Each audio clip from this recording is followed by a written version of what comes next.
তো আজকে 27 সেপ্টেম্বরের চন্দ্রগ্রহণ, পূর্ণগ্রাস চন্দ্রগ্রহণ, আসলে শুধু চন্দ্রগ্রহণ না, কারণ আংশিক চন্দ্রগ্রহণ হতেই পারে, কিন্তু পূর্ণ চন্দ্রগ্রহণটা একটু হয়তো পারে আর। তবে চিন্তার কোনো বিষয় নেই, আমরা পরের বছরের 3 মার্চ আবার একটি পূর্ণগ্রাস চন্দ্রগ্রহণ দেখতে চলেছি। তবে এটা একটু বেশি দিগন্তের দিকে হওয়ায় সবাই আসলে এটা দেখতে পারবে না, মিস করবে, কিন্তু এটা একটু উপরে হওয়ায় দেখা খুবই ইজি। তো আমি তাড়াতাড়ি কিছু ফ্যাক্ট বলে নেই এই চন্দ্রগ্রহণ সম্পর্কে। তো চন্দ্রগ্রহণ এখন প্রায় শেষের ফ্রেজের দিকে, অর্থাৎ প্রায় টোটাল লুনার এক্লিপস হতে চলেছে এখন।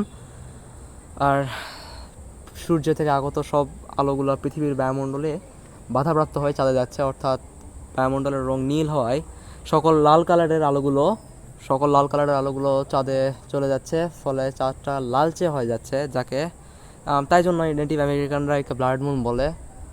অবশ্যই আমি কিছু ছবি তুলতে যাচ্ছি এখন। তো আজকের মতো এইটুকু, আমরা দেখতে পাচ্ছেন পুরাই অর্ধেকের বেশিই ছোট হয়ে গেছে, অনেক ছোট। তো আজকের মতো এইটুকুই, গুড বাই গাইজ।